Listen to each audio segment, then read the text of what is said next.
Greetings and welcome to this global webinar series on strengthening budget credibility through external audits. We are delighted to be together for today's session on identifying and managing budget credibility risks through external audits.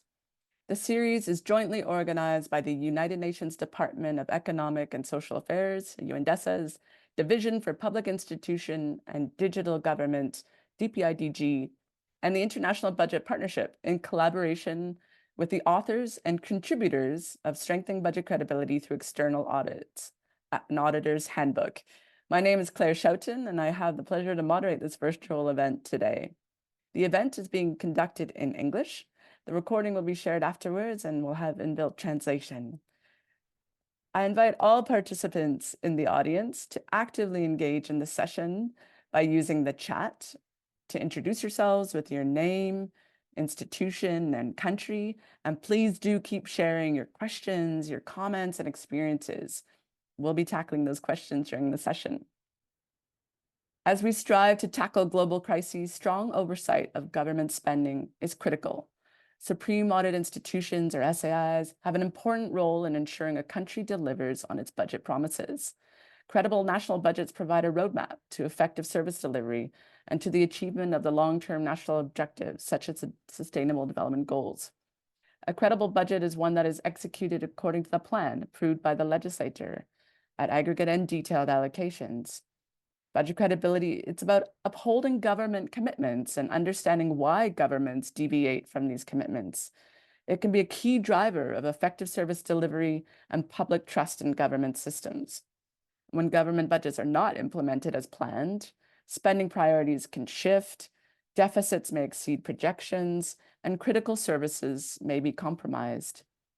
Budget credibility risk can occur at any stage of the budget process, at the whole of government level, and during the execution of the budget by entities and of specific programs.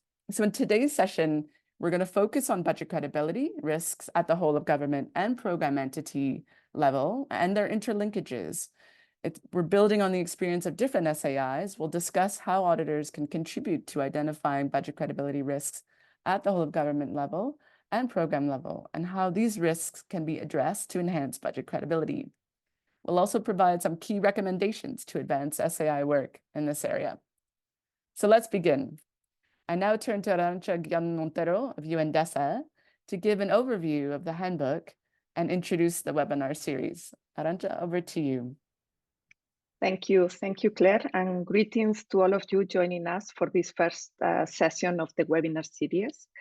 I'm going to share my screen in a minute. I would like to really provide a brief overview of the handbook on strengthening budget credibility through external audits as a way of framing our discussion today, and also share some information about the webinar series that we are launching on this day. So let me just share briefly my screen. Okay, I hope you can see that. The Handbook on Strengthening Budget Credibility Through External Audits aims to strengthen the role of Supreme Audit Institutions in auditing budget credibility by documenting and sharing audit practices and supporting capacity building to conduct this kind of assessments. The Handbook really aims to raise awareness about budget credibility and how audits can inform credibility analysis and promote a more systematic approach to assessing budget credibility through audits. We would like to strengthen the role of Supreme Audit Institutions in this area and advance the discussions around budget oversight and credibility, not only within the community of Supreme Audit Institutions, but also engaging with other stakeholders. And ultimately, the handbook aims to help strengthen budget credibility at the national level. The contents of the handbook were developed in collaboration with a group of auditors from different countries, and we have invited them to be speakers in these sessions to share their experiences and their work they have done. The development of the handbook was a collaborative process. we had initial research conducted in 2021 and published a first policy brief. We hold different meetings and exchanges with Supreme Audit Institutions in different countries and organized an expert group meeting also in 2021 to have some of the initial inputs and to define the outline and the scope of the work, and also to identify some of the auditors that would contribute to the development of the contents. We conducted a survey of the IntoSci community in 2022, and some of the speakers also contributed with good examples, practices, and their experiences in their own countries. We held a review meeting of the draft chapters in New York in 2022 as well, to have an exchange between different experts to get feedback and comments on the different draft chapters. We had a very extensive peer review process, engaging over 20 reviewers from different organizations, not only Supreme Audit Institutions. And finally, the handbook was launched in July 2023. The handbook is organized in 7 chapters following the introduction. Chapters 1 and 2 introduce the concept of budget credibility in the context of public financial management systems. These chapters really provide this initial framework and identify some of the dimensions that can be considered in auditing budget credibility and how Supreme Audit Institutions may determine whether and how issues related to budget credibility could be audited and reflected in audit plans. Chapter 3 focuses on how to identify and assess risks that relate to budget credibility at the whole of government level, and we will hear about this topic and this chapter today. Chapter 4 presents the examples of auditing the performance of the public financial management system or some of its institutions and processes. Chapter 5 provides guidance on auditing the execution of the state budget or the year-end accounts. Chapter 6 examines budget credibility risk at the entity of program level, and we will also have experts discussing about this topic and this chapter today. And finally, Chapter 7 focuses on audit reporting and the follow-up to audit recommendations related to budget credibility. For those of you who are familiar with the handbook, but also for those of you who are new to this material, I would like to emphasize that the handbook is really practical. All the chapters have some of the key concepts, but also relevant standards, practical steps and procedures, multiple examples from different countries, tools and checklists, and also on reflection on some of the challenges, lessons learned, and recommendations to advance this kind of work. All chapters include practical illustrations from different regions, and we will feature some of these examples and also other examples that are not reflected in the handbook during this webinar series. I would also like to announce today that we have produced a short version of the handbook, a pocket guide for auditors that will be available after the webinar session later today. This pocket version, which is really a compressed version of the handbook, highlights some of the key threads and contents of the handbook in a very clear, very brief style, organized by chapter. Also directs the reader to some of the key recommendations and practical tools that are included in the handbook, and provides a list of selected readings from the wide list of references that is included in the handbook.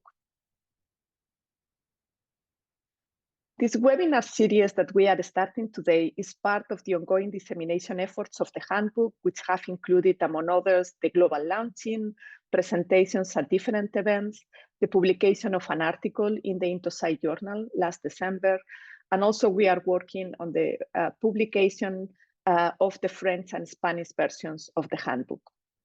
The aim of this series is to create a platform where Supreme Audit Institutions and other stakeholders can share knowledge and experiences on budget credibility and discuss the strategies and practical ways in which the approaches illustrated in the handbook can be implemented and further institutionalized. We will organize 4 sessions, 3 consecutive Thursdays in February, starting today, and an additional session to be held in April. The first session today, as I said, focuses on identifying and managing budget credibility risk through external audits. The next session on next Thursday, on February 8th, will discuss auditing the end-year accounts or state budget. The third session, February 15, will focus on strengthening the performance of the public financial management system through external audits.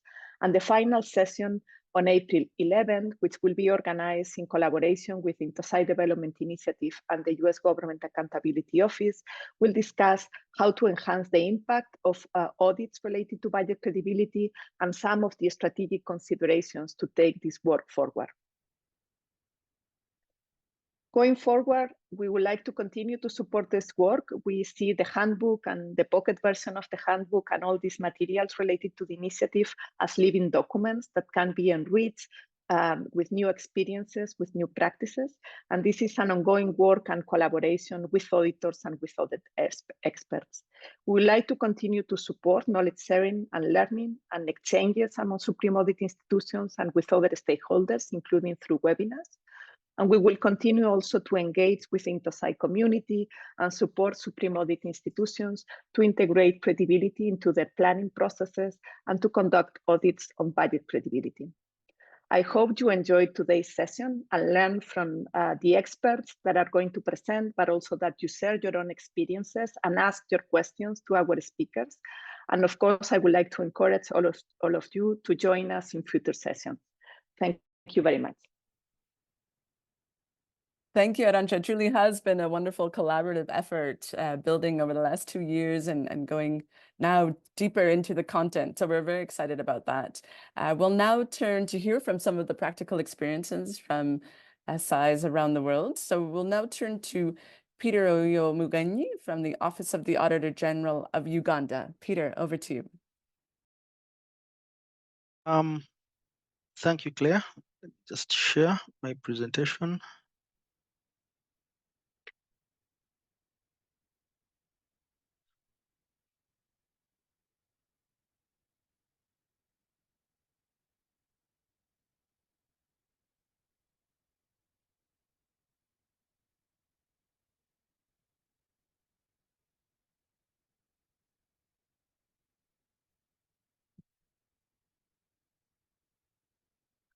Okay, thank you, Claire, and to all the participants and to all the participants. We, as already indicated, subject for today is about talking about the credibility risks at the whole of government level. But I think to understand what we mean by budget credibility, in summary, is why do governments not honor their promises? So if we have revenues and expenditures in the budgets, why don't we see these followed through and the services? When we talk about budget credibility at the whole of government level, we are basically talking about why is it that at the government-wide level, risks that will affect the service delivery to the population. So credibility risks at the whole of government level, as we indicated, affect and directly have a link to the strength and robustness of the public finance management system, where you find that the PFM systems are weak and where you find that you have systematic weaknesses within the PFM systems, these are likely to affect the capacity of governments to deliver as on their promises. So when we talk about credibility risks at the whole of government level, we cannot disassociate this with the strength of the public finance management system. So the risks there, as we shall see later, are not in one part of the budget process. Once we have issues with the system itself, you will have budget credibility risks at all the stages of the budget, starting from the budget formulation stage to the budget approval stages, to the budget execution, to the reporting, to the accounting. And for SAIs or for the auditors, it is very important that as we look at this subject, we are able to interrogate it through all the systems. we look at the planning itself, you look at the approval stages, you look at the execution, and you look at the reporting. And also we look at the oversight. What is the role of the legislature in regard to oversight? How strong is the legislature?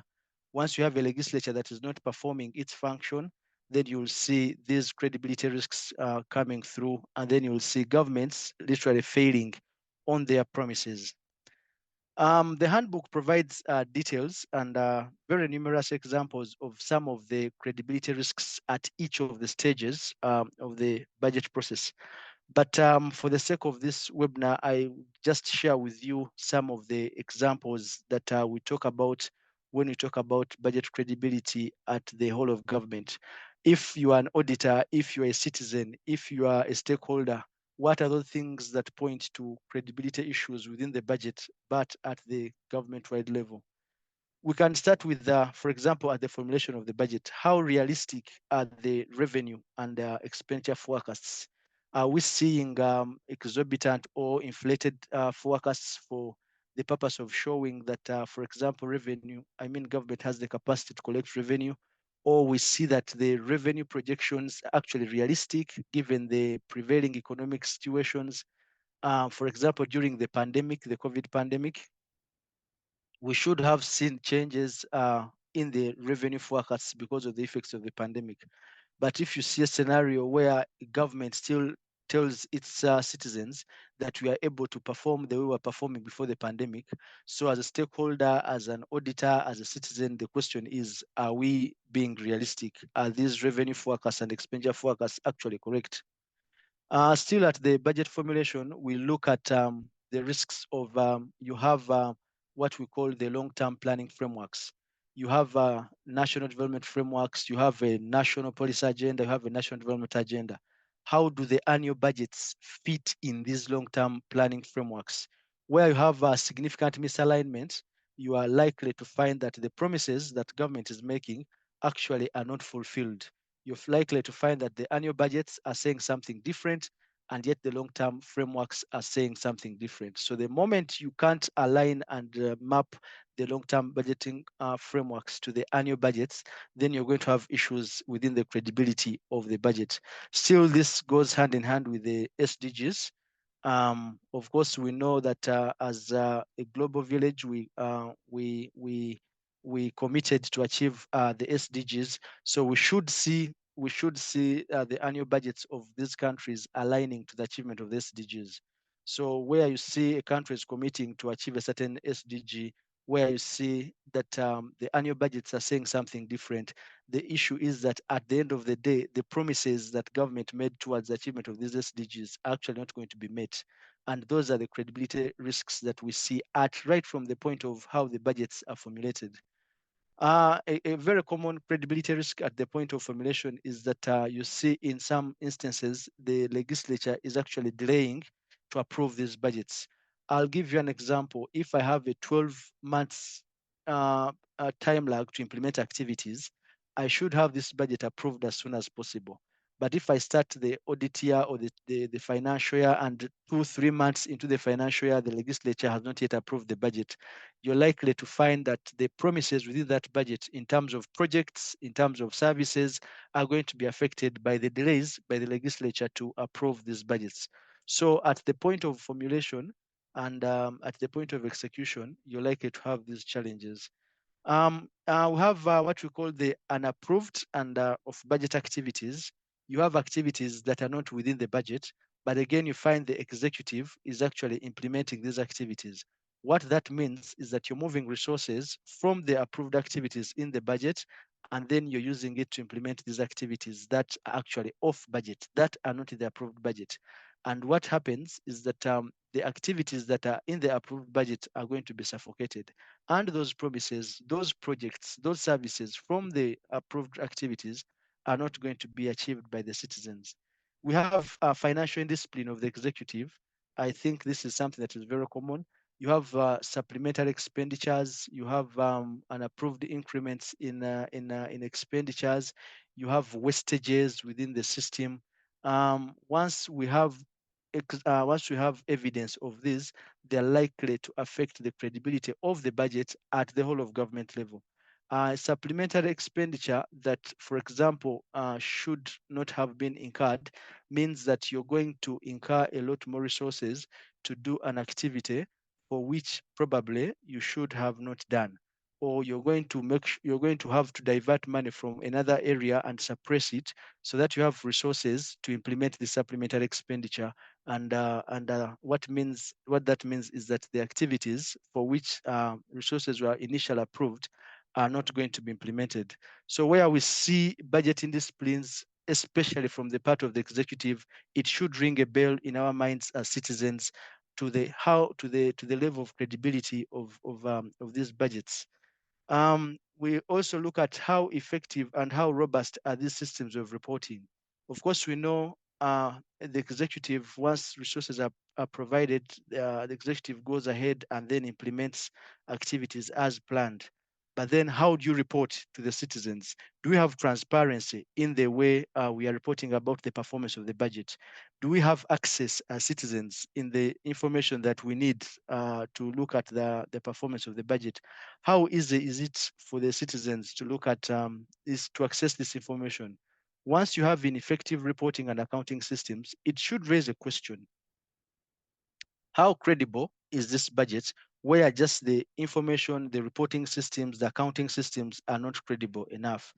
And then, as earlier indicated, what is the capacity of the parliament? What is the capacity of the legislature to provide adequate oversight over these budgets?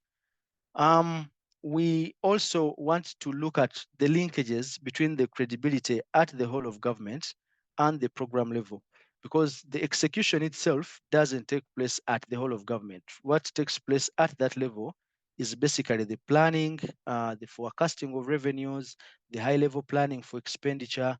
But then when it comes to implementation, we look at this implementation at the program levels, at the entity levels, and then within the different local governments that actually undertake the implementation.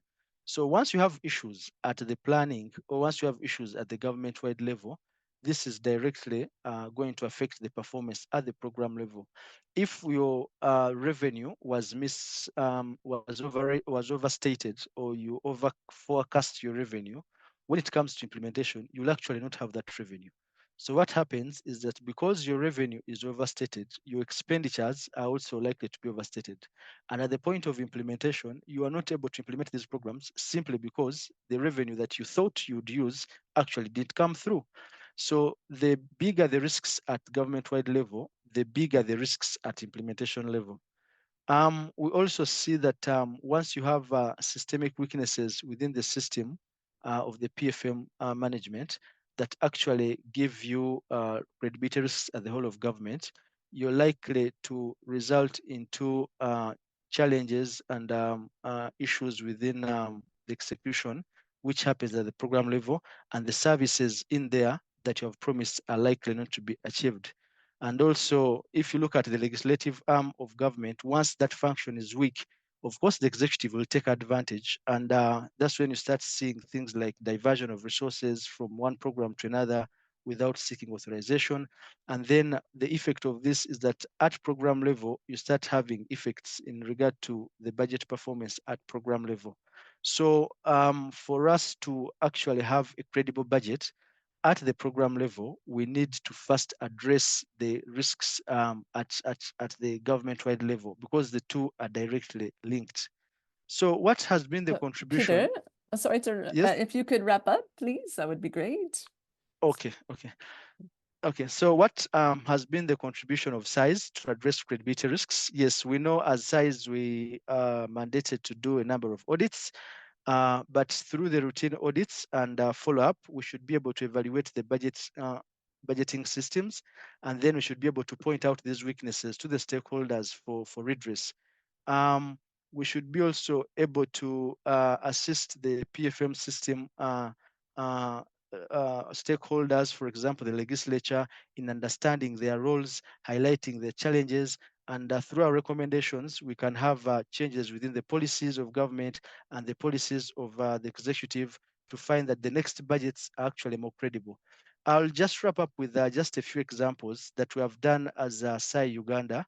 We have done a lot of audits, and one of the things that we see as the positive outcomes is, for example, from the numerous revenue performance audits that we have done, we have seen reforms within the revenue management systems, which have actually resulted into more accurate revenue and better revenue performance. We have also done audits that have highlighted issues like unjustified supplementaries and things like implementation of budget activities, which have actually resulted into changes in policy and changes in the law that subsequently will make future budgets more credible. But also every year we do a comparison between the annual budgets that government has approved and what is contained in our National Planning Authority, which increases the alignments between the long-term long-term plans and the annual budgets. So in conclusion, when you get the chance, and I think as Claire has shared, the handbook provides very, very rich insights into the risks at government-wide level, and also very practical examples on how these risks can be identified and what are the recommendations for governments. Thank you very much for listening. Great. No, thank you so much. Again, rich experiences and material to share here and in the handbook. Thank you so much. And great questions coming in and feedback and comments coming in the chat. I see we just received one around the follow-up of audit. So I think we'll certainly be coming back to that, and feel free to think about that as we come to the Q&A session. I'd now like to turn over to Ms. Josephine Limananalu, Director at the Commission on Audit of the Philippines. Josephine, over to you. Okay, thank you, Claire. Good evening, everyone. Good day, everyone. So let me just share my screen.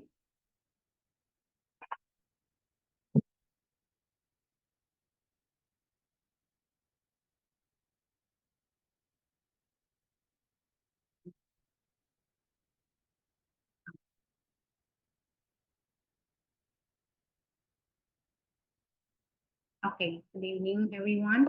I will be presenting budget credibility risk at the program and or at the entity level.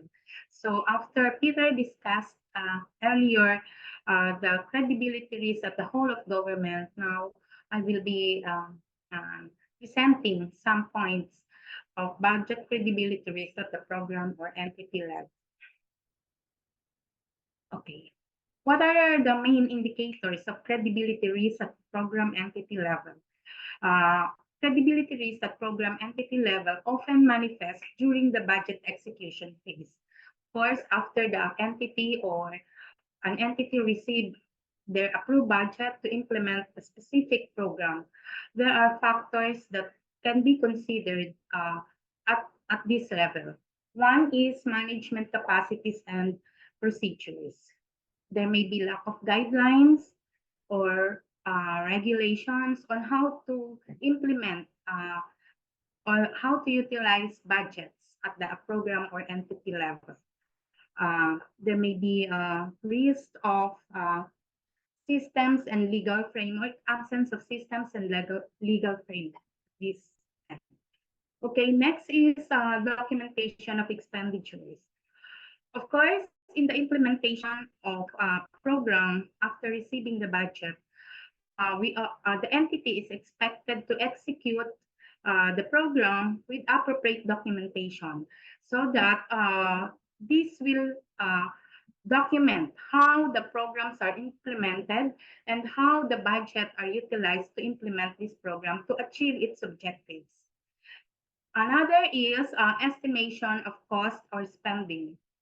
At the beginning of the budget cycle, the entity are requested to submit proposals on the implementation of programs. So there may be some weaknesses in the estimations of cost or the expected expenses that will be incurred at the entity level or at the program implementation level. Of course, there are another factors that can be considered at the program or entity level is the timing of spending.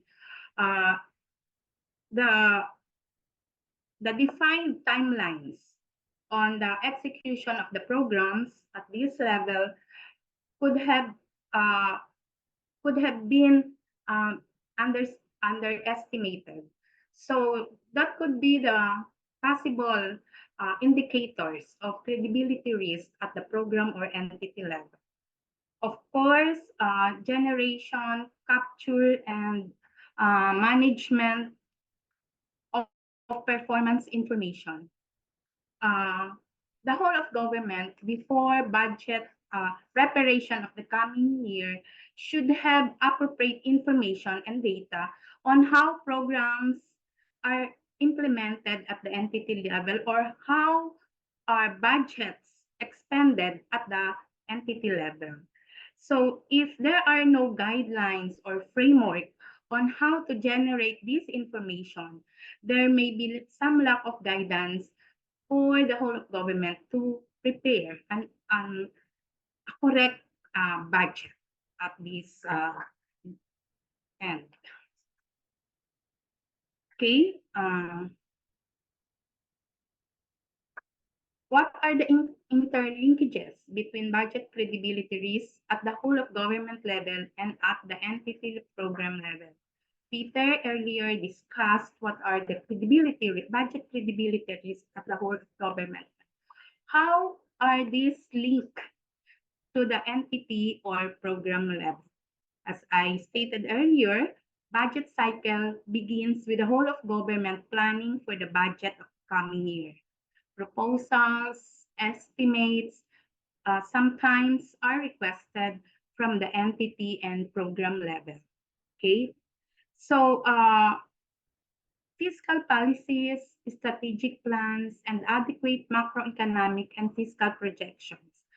This should come from the entity level on how they are going to implement the program in relation to the whole of the government development plan, for example, and the objectives of how services will be delivered by the whole of government.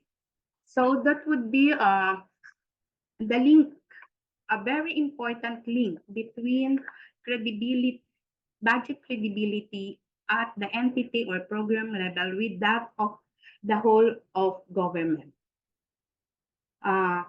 The execution and implementation of budget at the program or entity level can be influenced by risks that exist at the broader whole of government level. When examining specific issues at the program or entity level, SAI often identify underlying causes originating from risk at the whole of government level. Consequently, risks at both levels, whether whole of government or program or entity levels, are interconnected and not necessarily mutually exclusive. So they are really linked between the whole of government and entity program level. For example, insights gathered from program entities via mandatory reports. Peter already mentioned that at the whole of the credibility risk at the whole of government on their budget implementation. So the entities that are implementing the programs at their level should prepare accurate or reliable reports on their budget implementation. This is a very important role in shaping the budget preparation for the upcoming fiscal year at the whole of government level. Similarly, SAIs through their audit highlight the challenges related to the generation and management of performance information at the program or entity level can also impact the formulation and forecasting of budget at the whole of government level. For example, on audit results, the auditor noted that there are taxes that have been collected but were not remitted to the appropriate agency or collecting agency of the government may affect the budget of the whole of government, because what is expected to be corrected have already been forecasted for the implementation of projects and services that will be delivered at the entity level. So in the event that these taxes collected were not remitted, it will really affect the implementation of programs or projects at the entity level, because they were not able to collect the appropriate amount that would be utilized in the execution or in the implementation of the programs. Okay, insights, information by a mandatory report. So of the budget implementation contributes to shaping the budget preparation of the upcoming fiscal year of the whole of government level. And that is very clear, I think, for every governance. Okay. What are the measures that can be implemented to address the risk at the entity program level? Normally, the SAI audits a specific area or program at the entity level. So unless there is a government-wide audit, all of the observations from the auditors or from the SAI would come from the entity or program level. The SAI may apply risk-based audit approach in the conduct of audit and will provide the audit recommendations that could mitigate risk through an audit observation memorandum. Okay, so that would be at the SAI level. At the audit level, clear guidelines and fiscal policies in the implementation of programs at the entity level and implementation of programs should be in accordance with the policies and guidelines that will be penned or that will be issued by appropriate bodies. Okay.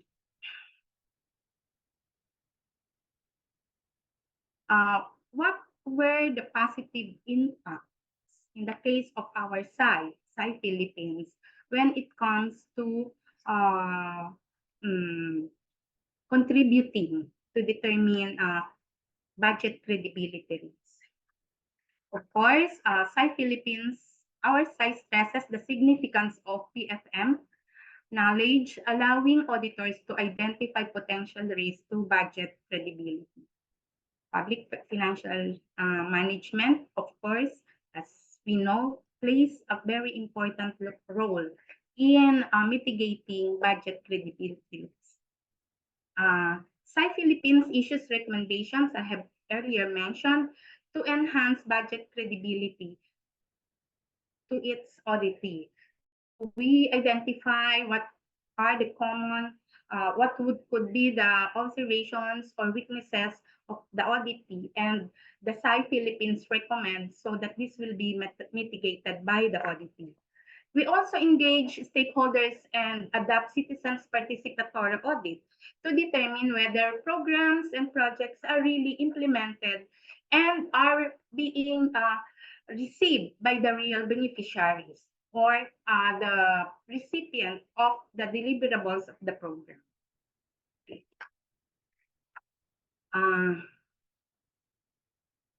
Right. Oh, sorry, Josephine, thank you so much. We'll also have a chance to come back because we definitely want to come back to these key recommendations. Okay. So we'll have a chance to go through some more presentations and talking points from colleagues, and we're coming right back to this key recommendations part. Okay. Thanks very much, Claire. Wonderful. No, thank you so much. Very rich experiences and contributions, and we see how they're relating to some of the questions that are coming in from the chat, actually, in terms of the engagement with civil society, for example. Very welcome, and again, very comprehensive contribution to the presentation today and handbook, of course. So thank you so much, and looking forward to coming back to those recommendations. We'll now turn to Ulrich Champagny from the Auditor General's Department of Jamaica. Ulrich, over to you.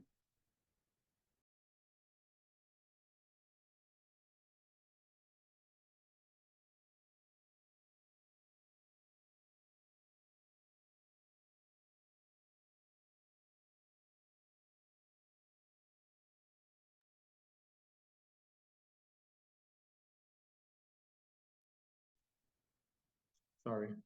Are you guys seeing the screen? Not The yet, but presentation? we can hear you. We just don't see the screen yet.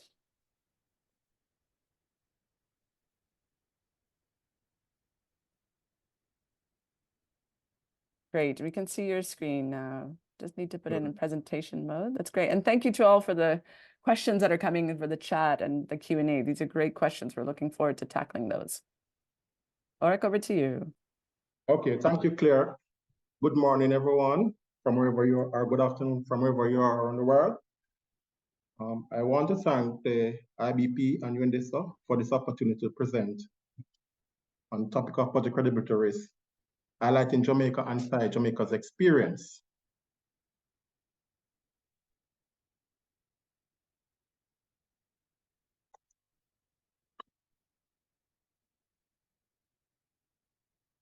Good. All right, so in this presentation, I'll be highlighting budget credibility risk indicators along the budget process, budget cycle, and so the budget formulation and approval, budget execution, reporting and accounting, and oversight and evaluation. And I will be sharing some positive impacts of the audit work. Now, the risk at the budget formulation and budget approval stage would appear to be low in our situation, and two risks come to mind are the timing of the various responsibilities and submission of the budget and the forecasting of the budget. Now, the timing is considered low because in our situation, most of those milestones are set in legislation and are usually maintained. And we also see where there have been commitment from whichever administration is in office. In relation to forecasting, we are bothered by a situation where, in particular, the entity where the government does not include some critical indicators. For example, they deem them to be of sensitive nature. The wage negotiation cycle is an example, and it is the case because at the time they would not have known what the outcome would be. And of course, when the negotiation have been settled, then those will be included in an amended budget. Now, the risk indicator is the budget execution phase. And we consider this phase of the budget cycle at the greatest level of risk exposure and most impactful, of course. In this stage, the main players, people, staff, as well as interacting with the processes and delivery of product and services. Now, at this stage, we also recognize that there is a greater relationship between the budget at the entity, the risk at the entity level, and the risk at the whole of government level. And this relationship is bidirectional. Should the risk materialize at entity level, we see that it will have an impact on the fiscal accounts, and it may force adjustment to the current budget and may also affect the future budget. Now, let's look at an example where limited capacity to absorb shock. And we are saying, for example, during the COVID-19 pandemic, the Ministry of Health, being one of the main players at the time, may have had inadequate resources to mitigate against that situation. And as such, options to them at the moment would be to reallocate resources. And at the same time, certain critical needs of the health sector did not get done. And eventually this will lead to adjustment of the budget itself. Now, let's say the risk materialize at the whole of government level first. For example, and let's look on the situation where we talk about ease of amendment of the supplementary budget, the ease to which a supplementary budget can be amended. And let's consider a situation where there is unexpected shortfall in revenue. Now, the government has several policy options, and of course, one of those could be to cut expenditure, which include capital expenditure. Now, of course, this will have impact on the operations and the mandate of affected entities. And the situation is the same for similar other risks, like, for example, inadequate expenditure control, uncertainty of funding, etc. All right, so risk indicator at the budget reporting and accounting phase, and we single out risk relating to delays in submission of accounts and performance reports, as well as the inaccuracies of accounts. An implication for this is that entity does not have a true picture of the financial affairs, and it may prove difficult for management to assess entities' health and identify areas that requires attention. Now, you can see from the presentation that we have highlighted in our last Auditor General annual report that several MDAs, ministry departments and agencies, have breached regulatory requirements by not submitting their budget, by not submitting their account for a number of years. And this results in billions of dollars not being properly accounted for, or in other words, management failed to account for their stewardship of these resources. Risk indicator are the budget oversight and evaluation function. And two main players here are the Auditor General Department, in our case, SAI Jamaica, and Parliament through the various subcommittees. As it relates to the Auditor General Department, we're saying that limited capacity itself could prevent greater audit coverage. That is, there are critical audit areas that may not be included in the plan and may not get done. And also there may be a situation where audits which have been planned were not executed accordingly. And that relates to the oversight committee. In our case, the main committees are the Public Accounts Committee, which reviews and deliberates on the work of the Auditor General, and the Public Administration and Appropriation Committee, which tracks budget and reviews general administration. It's required that both committees, having done their deliberation, provide a report with appropriate recommendations to Parliament. And we have seen where such reports have not been forthcoming. And another risk is limited capacity to facilitate research and analysis of the performance of MDAs.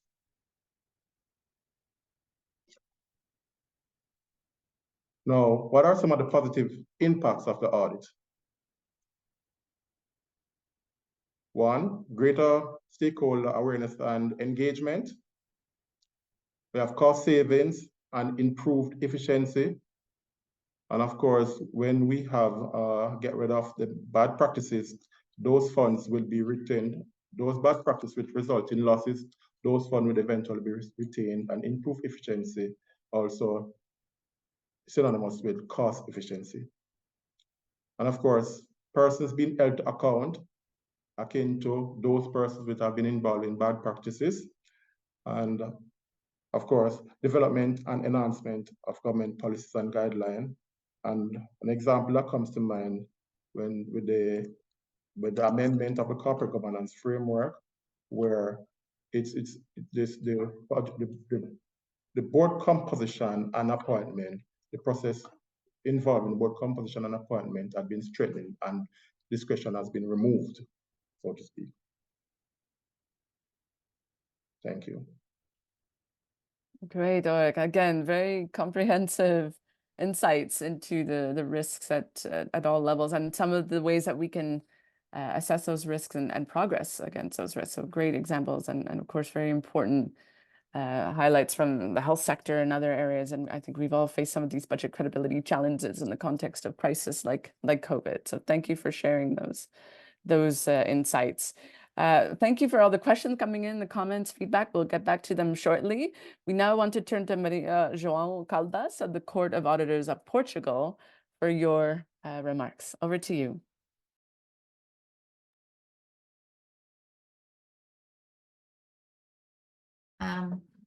Good morning, good afternoon, good evening, everyone.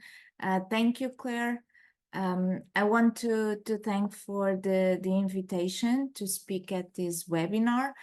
First, I want to say that it was a pleasure to contribute to the handbook, and I would like to congratulate also on behalf of the Portuguese Court of Auditors, all the team of the International Budget Partnership and the Division for Public Institution and Digital Government of the United Nations Department of Economic and Social Affairs that was responsible for coordinating the development of the handbook, because I'm sure that it provides valuable guidance and best practice for auditors in such an important matter. I believe this handbook points out some of the most important situations that undermine or pose challenge to the credibility of the budget. Additionally, it highlights the substantial influence Supreme Audit Institutions can have in safeguarding budget credibility. Given that having a fresh perspective in this context is challenging, as much ground has already been covered, and I must admit that being the last one speaking, my task become even more difficult after the interesting and useful interventions by Peter, Josephine, and Ulrich. Nevertheless, I would like to bring you 3 ideas regarding my perspective on the role of Supreme Audit Institutions and what auditing the budget execution requires. One way to ensure budget credibility is to enhance the disclosure of information, and thus in doing so, reinforce transparency and accountability. My first idea that SAIs can play a special role on this. It is very important that the General State Account or other equivalent document give us a complete and reliable image of the budget execution. And that means that in addition to the year's results, it gives information that allows every stakeholder and the citizens in general to know what were the main deviations related to the budget, how this deviation can be explained, and how they impact the effective implementation of the main policy measures defined in the budget, approved by the Parliament and which the government should have implemented. It is true that SAIs do not prepare accountability information, but we can influence and help with our audits to improve the capacity and the capability within public sector agencies, especially ministries of finance, to disclose reliable and complete information and to prepare financial reports to recognize standards. Adopting accrual accounting for the year-end financial reports became a priority in many countries because today we all need government's financial reporting to be more comprehensive, with not only cash movements in and out of the government treasury, but a range of other financial operations, as well as inventories of government's assets and liabilities, and also important, the contingent liabilities that could have a significant impact on budget credibility. Providing this type of information is more demanding, but also increases the government's commitment to the results that were intended to be achieved with the resource allocation defined in the budget. The second idea that I would like to share with you is that auditing the budget execution requires a comprehensive approach by SAIs. As highlighted in this handbook, various factors contribute significantly to challenges in budget credibility. For this reason, I believe it is essential for the SII's actions to be comprehensive, and this involves that their actions should include different types of approaches, such as compliance, financial, and performance and auditing, because these approaches offer distinct insights that complement each other. The budget, especially in countries with the budget constraints like Portugal, is a set of choices and options. Therefore, nowadays it is important that in addition to compliance with laws and regulations and the financial audit that will allow scrutinizing financial transactions and process, the SAIs will also be able to assess whether the main policy measures that guide the budget were effectively implemented. We all know that it's not possible to SIs to assess the performance of entire universe of entities and programs annually. We can follow the example of the Brazilian Court of Auditors, which every year audits a set of programs. But I think that SIs, depending on their mandate, can also influence to a more complete and reliable performance information right from the budget and then at the end in the general state account. We all recognize the importance of program budgeting, but for it to be useful, the allocation of resources to a program requires a prior definition of goals and indicators. And these tools are key to assess whether the policy objectives for which spending was committed are in fact being achieved. And to help Parliament and citizens to understand not only what is being spent, but also which public services are actually being delivered, to what standards of quality, and with what levels of efficiency. My third and final idea is that auditing budget execution requires that SIs follow up on their recommendation in a systematic and consistent manner. SII may directly contribute to improving budget credibility and the country's public finance framework by issuing and following up on audit recommendations, enabling the identification of new vulnerabilities and improvements in the process. In Portugal, within the context of the opinion on the general state account, every year the court issues recommendation to the parliament or to the government and provide an assessment of the implementation of the recommendations made 2 years earlier. We follow up on recommendations at the entity level, in which we collect evidence that the recommendation was implemented, or that the weakness or shortcomings that led to the recommendation have been addressed or overcome. But we also follow up on recommendations at the government level. Since last year, to improve our interaction with the government, we have designed a more complete questionnaire to be sent to ministers, mainly the Ministry of Finance and the Ministry of Social Security. In this questionnaire, we seek to identify the main constraints that hinder the implementation of each recommendation. Furthermore, we strive to secure government commitment to the recommendations, and in this regard, we asked about the implementation plan, anticipated timeline, and future actions.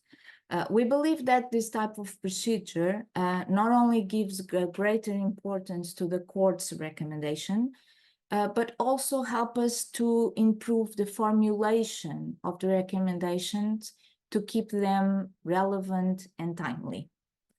A final remark, just to say that in Portugal, the new budgetary framework law provides for the court to be heard by the parliament in the discussion process of the budget proposal on the recommendations issued in the opinion on the general state account.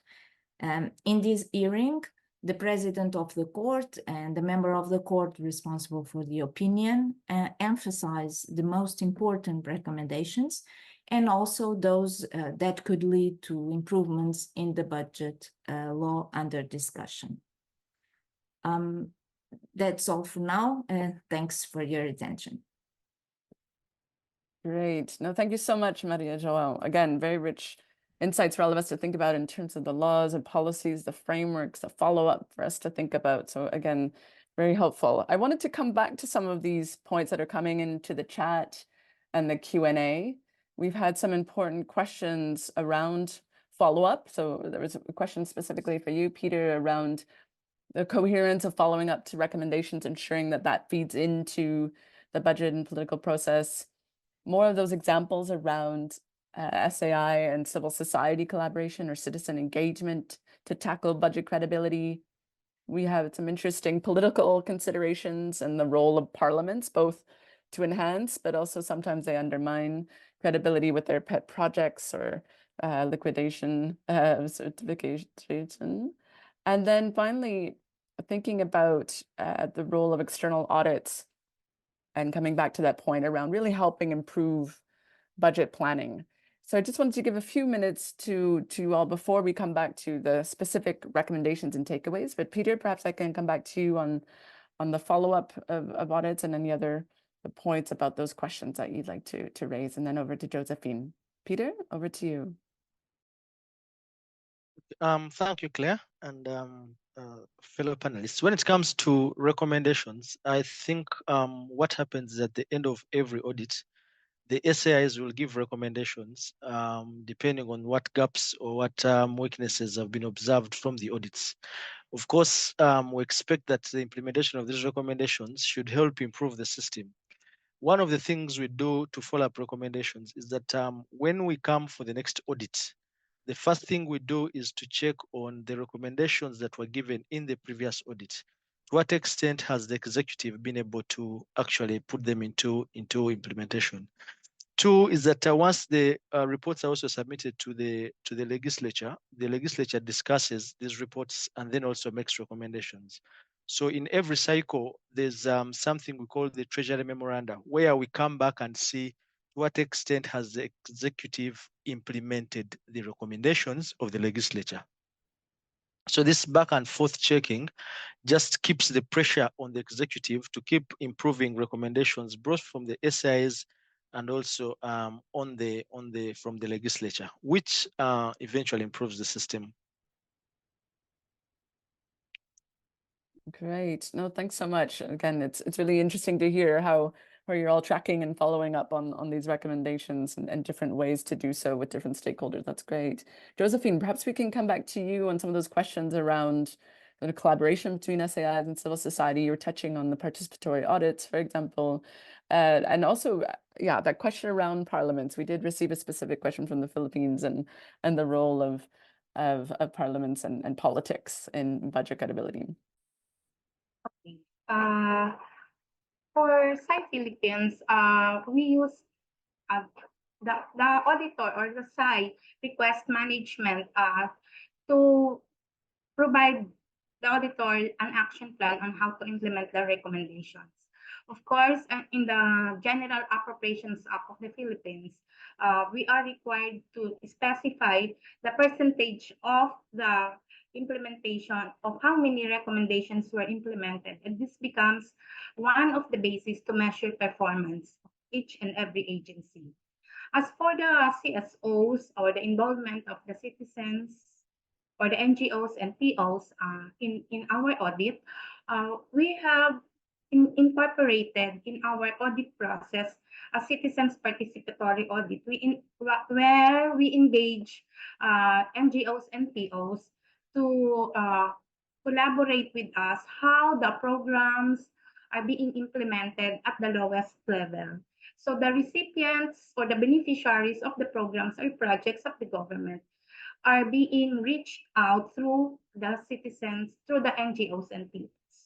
Now, as far as our legislature is concerned, every budget hearing for the upcoming budget, the auditors are invited whenever an agency or an auditee propose their budget and is up for the deliberation of the legislature.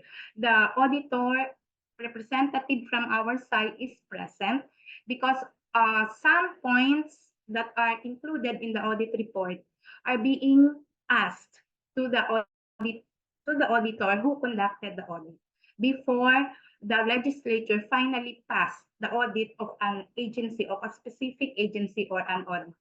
So we actively participate in the deliberation of the audit before it's being approved by the legislative body of our government. So that is how important is the annual audit report of the SAI Philippines or of the Commission in the budget preparation. Great. No, thank you, Josephine. Thank you.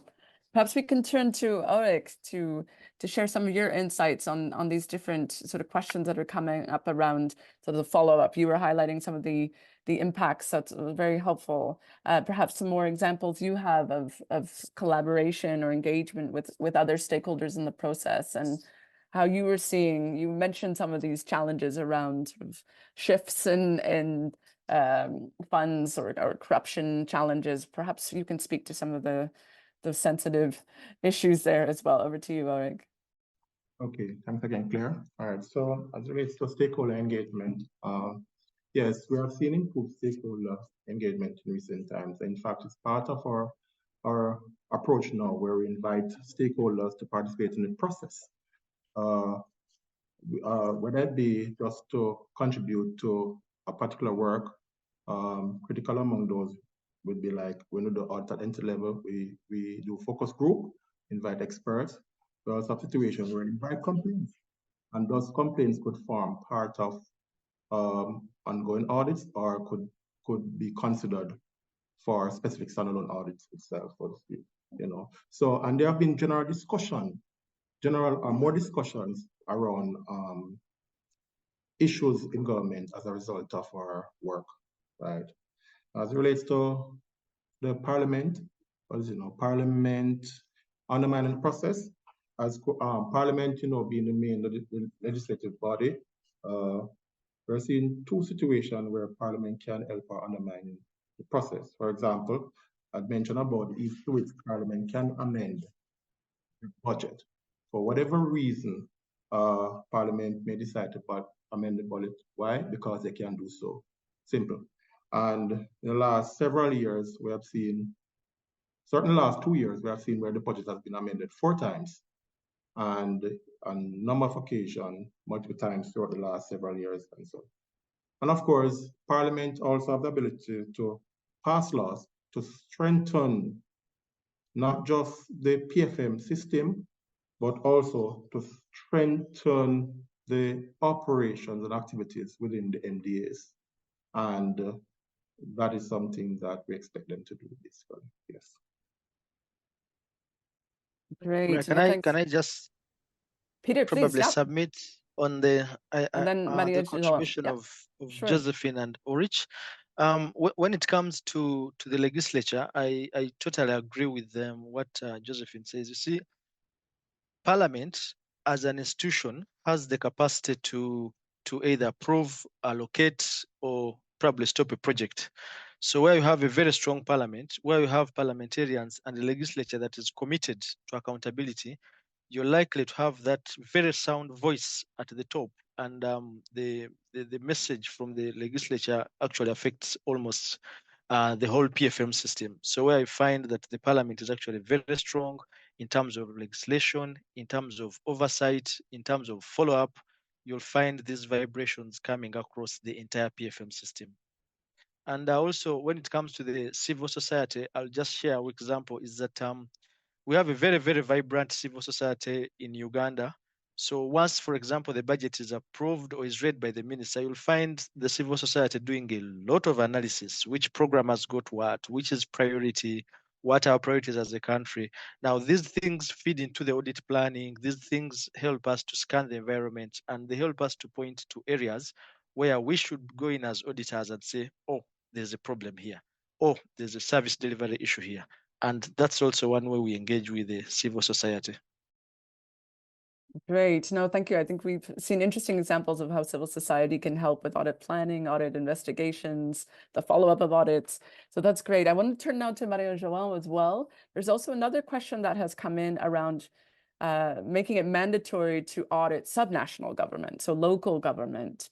And we'd love to hear Maria João or others around, perhaps you have feedback or insights on the extent to which subnational governments are covered in audit planning and audit follow-up as well.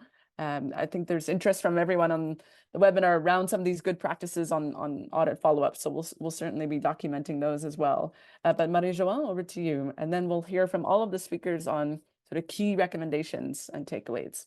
Maria João? Thank you, Claire. Subnational government are quite important, obviously. And we have an audit department in the court that is specialized in that area, but they are outside the general state account, and that's why the methodology that I talked about here that we follow in the scope of the opinion does not apply to the subnational government, but we have the audits, the financial audits or performance audits, and my colleagues always have the capability of doing follow-up audits to the main recommendations when it's fits and it's important. But I would like to back to the Parliament role because it's quite important, and I think that it's one of the problems that, in my opinion, hinders the credibility of the budget is the limited and insufficient discussion of the budget execution in Parliament. In Portugal, although the budget proposal is the subject to an in-depth discussion for 2 months in Parliament, receiving a wide media coverage, the same does not happen with the approval of the general state account, which lacks a broad and in-depth analysis of the results achieved and the main deviation from the approved budget. I think this lack of a comprehensive discussion contributes to a lack of public awareness and compromise the scrutiny of real impact of situations in which execution deviates from what was defined in the budget. Right, no, that's very helpful. Thank you. And I'll put in the chat some questions coming in specifically about civil society, and we have a toolkit there that might be helpful for civil society as well in investigating and addressing budget credibility. So this has been, again, very rich discussion. I did want to give each speaker a couple more minutes, very briefly, to each of you, just to highlight what are those key recommendations, what are the key action points that we can take to ensure that we are assessing and addressing budget credibility in the audit process. So Peter, perhaps I can kick off with you on sort of those key recommendations in a couple minutes. Over to you.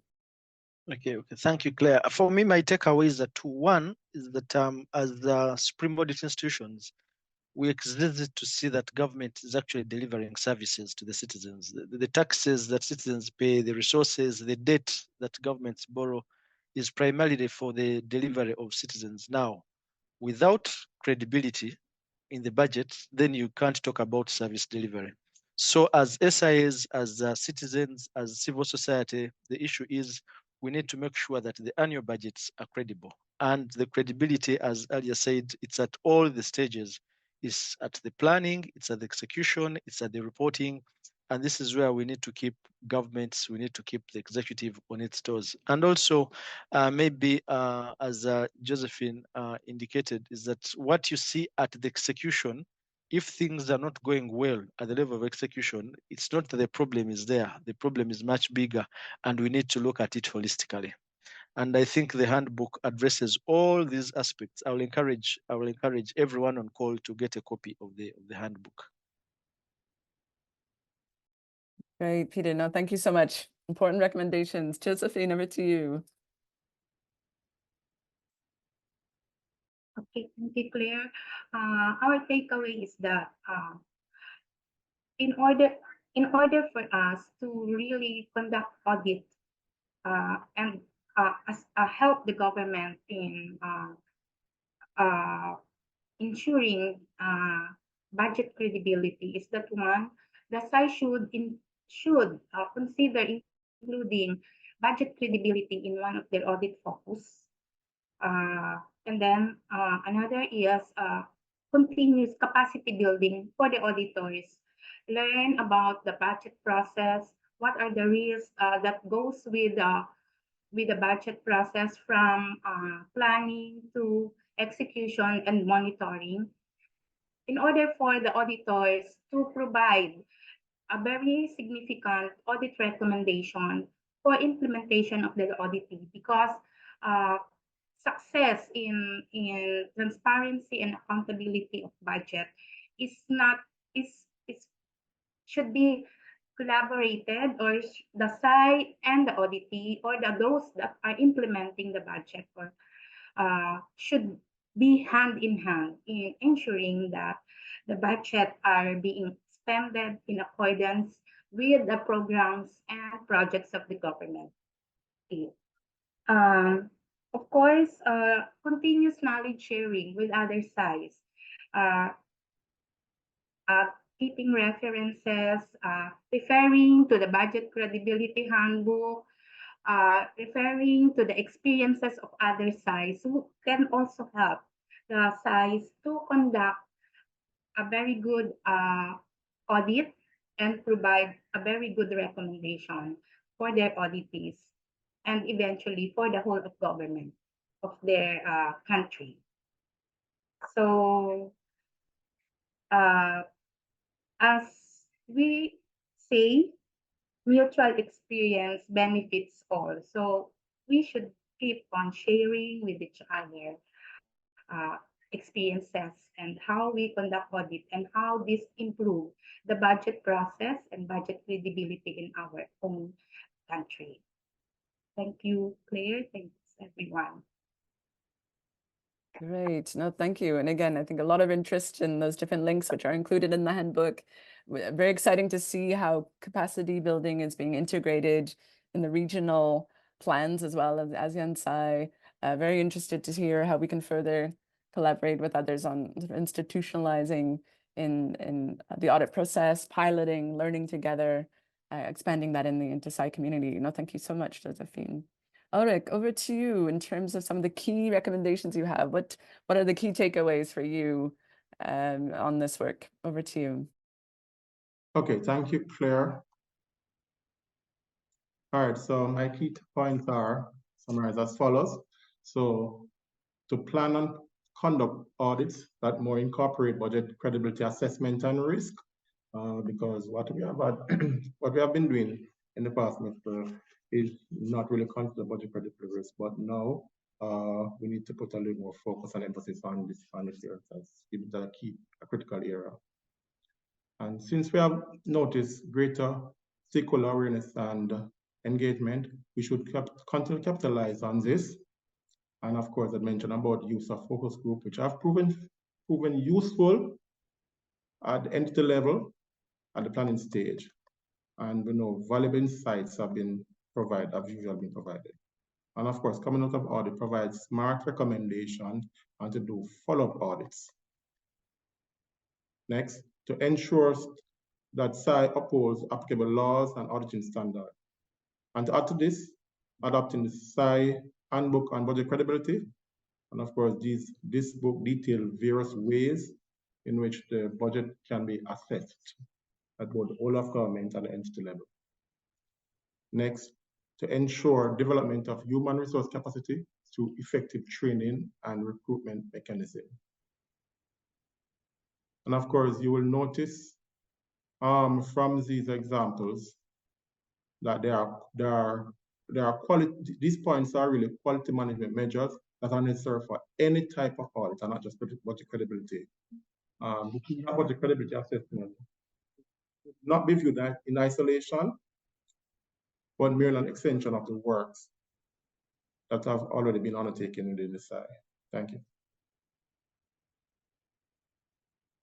Yeah, important points around integrating the risk and more focus on these issues into your audit process, and not in isolation, but thinking about it in an integrated way, as well as those smart recommendations and follow-up. That's very helpful. Maria João, over to you. Thanks, Claire. I think that the way forward is to cover step by step all the essential aspects of budget execution.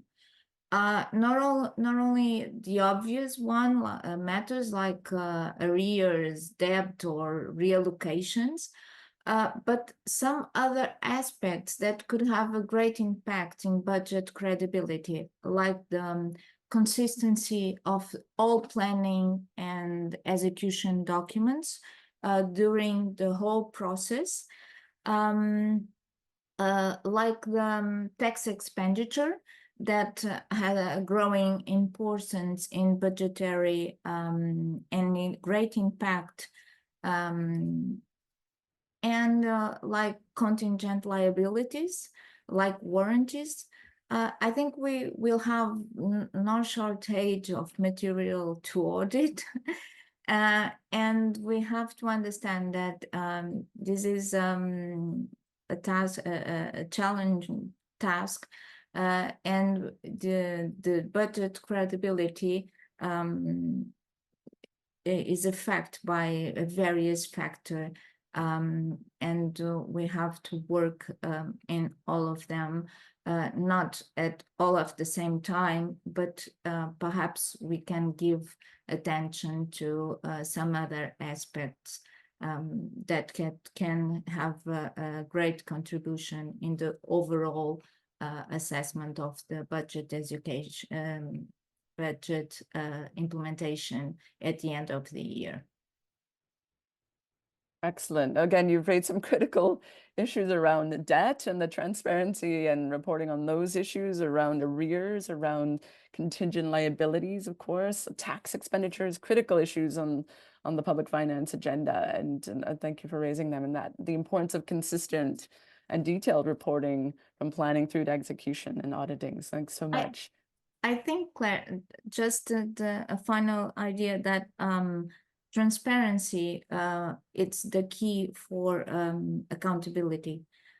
More information, great transparency in the budget execution, and that is the path that we have to go through to accountability and to respond the government from the budget execution at the end of the year.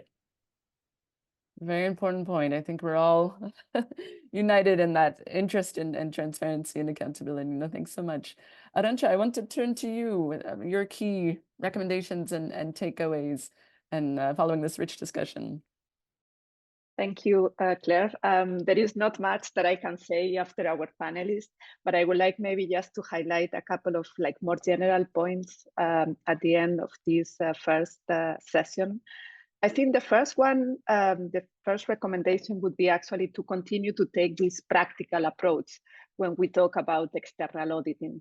Sometimes for those who are not familiar with the work Supreme Audit Institutions do, it seems something very strange, very foreign to them. So I think having this practical approach in the way that we explain the concepts related to budget credibility, what Supreme Audit Institutions can bring into these discussions is very useful. But also I think it's useful from the perspective of auditors themselves. As Maria João was saying, I think it's important to kind of break down all the different stages, not only for budget execution, but also when we look at different phases of the budget process, and take a practical approach in terms of how auditors can bring this credibility perspective in each of these steps, and also share these experiences in terms of how we are approaching audits of different steps in each of the countries. So I think be practical, share these examples, and also in a language that can be understood by stakeholders that are not always familiar with the work of Supreme Audit Institutions.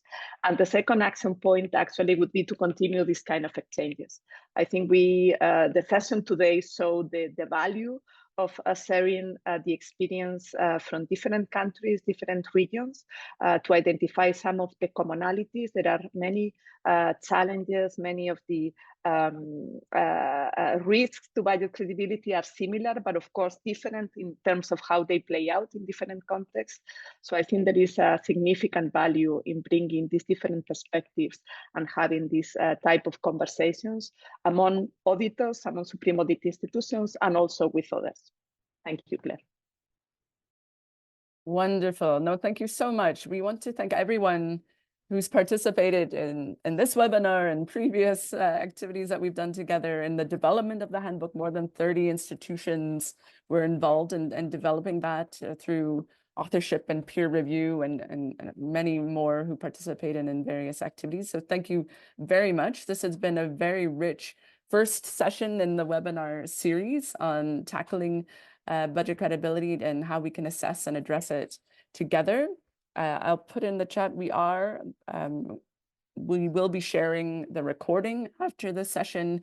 We will be sharing the materials. I put a link in the chat where we've also been uploading the materials. Our colleagues have been sharing that throughout the session in the chat. So we will be sharing the handbook, the pocket version, the presentations, the recording. And we invite you very warmly to continue to join us in this webinar series on February 8th at the same time, on February 15th at the same time, and we'll also have a session in April, which we'll be continuing to share with you. So please do use that link. Encourage your colleagues to register as well. We're happy to do that. And we look forward to exploring further approaches and considerations as we look to assess and address budget credibility. So please do join us next Thursday at the same time for auditing the end-year accounts or the state budget with the National Audit Offices of France, Brazil, Morocco, Georgia, and Ghana. So thank you again to all our speakers, to all our participants, to all the contributors, and we look forward to seeing you again soon. Wishing you a great week.